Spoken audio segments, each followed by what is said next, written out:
आज के इस विश्लेषण में हम एक ऐसे विषय पर बात करने वाले हैं जो सच में कमाल का है। 16वीं शताब्दी में गोस्वामी तुलसीदास जी ने महान हनुमान चालीसा की रचना की थी।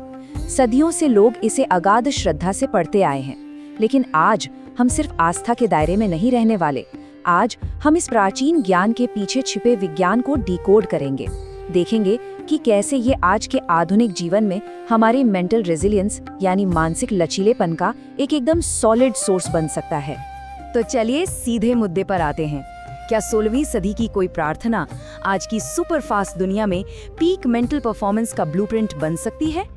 अक्सर इन चमत्कारों को सिर्फ रहस्यमयी मान्यताओं की नजर से देखा जाता है, लेकिन जरा सोचिए, अगर हम अपना चश्मा बदल लें, अगर इसे कॉग्निटिव साइंस यानी संज्ञानात्मक विज्ञान के नजरिए से देखें, तो ये इंसानी क्षमता को अनलॉक करने का एक जबरदस्त टूलकिट नजर आता है। इसका पहला अहम पहलू है एक प्राचीन मनोवैज्ञानिक ब्लूप्रिंट। जिन बातों को हम पारंपरिक रूप से चमत्कार मान लेते हैं ना, वो असल में मानसिक लचीलापन बनाने के बेहद अचूक मनोवैज्ञानिक ढांचे हैं। जैसे चिंता और डर पर काबू पाना, असंभव लगने वाली रुकावटों को बिल्कुल नए नजरिए से देखना, अपने नर्वस सिस्टम को शांत करना, फोकस के साथ ज्ञान बटोरना और विनम्रता को अपनाना। जब हम इन चीजों पर अमल करते हैं तो दिमाग पैनिक मोड से बाहर आ जाता है, एक ग्रोथ माइंडसेट पनपता है और सबसे बड़ी बात, हमारा अहंकार यानी ईगो एकदम कंट्रोल में रहता है। अब बात करते हैं इसके इतिहास और उसमें छिपे एक दिलचस्प विरोधाभास की। इस रचना का जो ऐतिहासिक बैकग्राउंड है ना, वो सच में रोंगटे खड़े कर देता है। इसे किसी शांत सुंदर से आश्रम में बैठकर नहीं लिखा गया था। किंवदंतियों के माने तो मुगल सम्राट अकबर ने संत तुलसीदास जी को चमत्कार ना दिखाने पर कैद कर लिया था। जरा सोचिए, एक अंधेरी कोठरी, भयंकर तनाव, पर तुलसीदास जी घबराए नहीं। उन्होंने अपनी पूरी ऊर्जा, अपना पूरा फोकस अपनी भक्ति में लगा दिया और उसी भयानक माहौल में हनुमान चालीसा के 40 छंद रच डाले।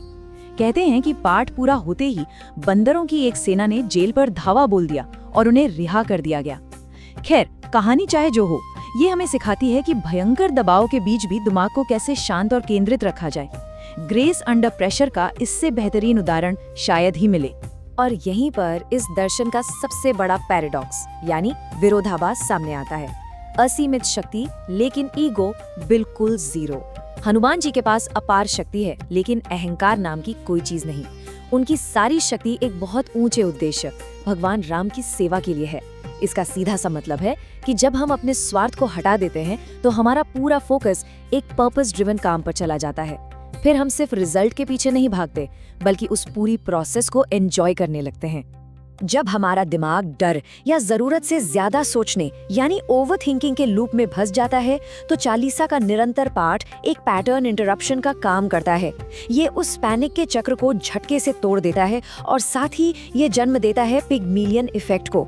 मतलब जब हम बार बार बुद्धि, साहस और स्वास्थ्य जैसी बातों को दोहराते हैं, तो असल में हम अपने सबकॉन्शियस माइंड को ये यकीन दिला रहे होते हैं कि हम किसी भी मुश्किल से टकराने के लिए पूरी तरह तैयार हैं।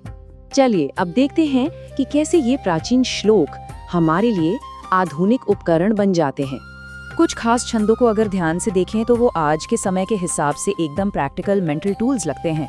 विद्यावान गुणी अति चातुर, राम काज करीबे को आतुर। ये line competence plus purpose matrix का एक क्लासिक उदाहरण है।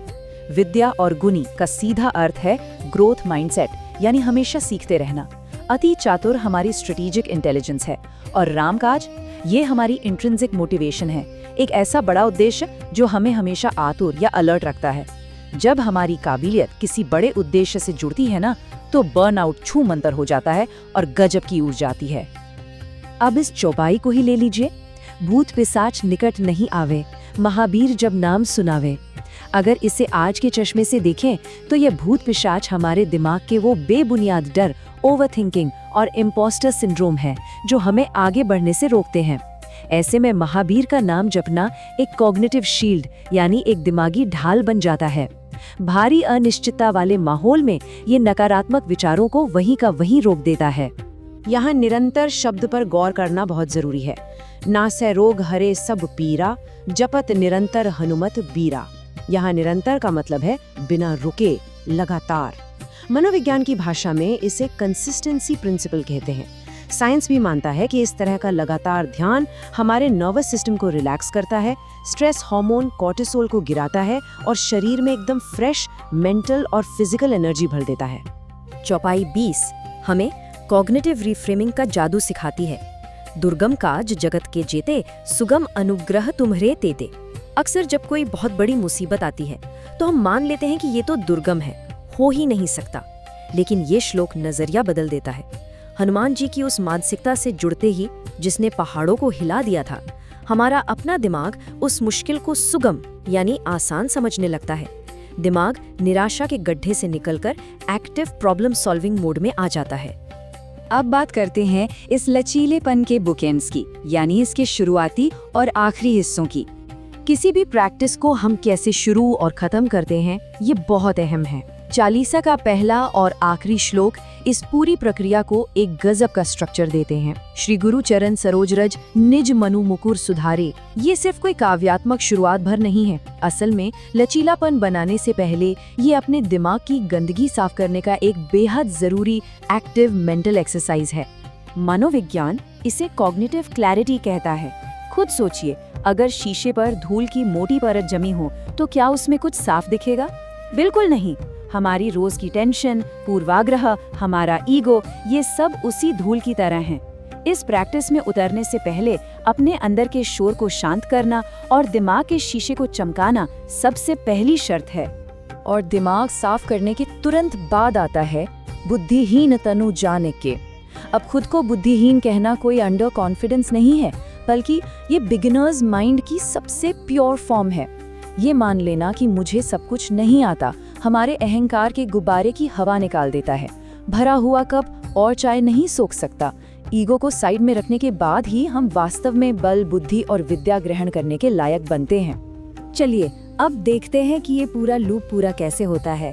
40 चौपाइयों तक उस असीम ऊर्जा का गुणगान करने के बाद एकदम अंत में ये दोहा आता है, पवन तनय संकट हरन हृदय बसुहु सुरभूप। ये श्लोक कोई साधारण अंत नहीं है, बल्कि एक बहुत ही गहरा मनोवैज्ञानिक शिफ्ट है। इस शिफ्ट को समझना बहुत जरूरी है। पूरी चालीसा के दौरान हम एक बाहरी शक्ति की स्तुति कर रहे होते हैं, इसे एक्सटर्नल लोकस ऑफ कंट्रोल कहते हैं।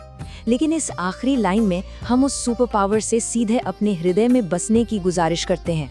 ये इंटरनल लोकस ऑफ कंट्रोल है। मतलब वापस असल दुनिया की मुश्किलों में कदम रखने से पहले हम उस सारी असीम क्षमता, ताकत और शांति को किसी बाहरी जगह से उठाकर सीधे अपने ही अंदर फिट कर लेते हैं। है ना कमाल? तो अगर इन सारे स्टेप्स को एक साथ जोड़कर देखें तो ये 42 चरणों का एक एकदम परफेक्ट ऑटोमेटिक कॉग्निटिव लूप बन जाता है। सबसे पहले दिमाग को साफ किया, फिर अहंकार को हटाया, एक अल्टीमेट पावर की कल्पना की, अपनी बाधाओं को नए नजरिए से देखा और आखिर में उस पूरी ताकत को अपने ही भीतर लॉक कर लिया। सच कहूं तो ये सिर्फ एक प्रार्थना नहीं है, ये इंसानी दिमाग की एक पूरी तरह से नई रीप्रोग्रामिंग है।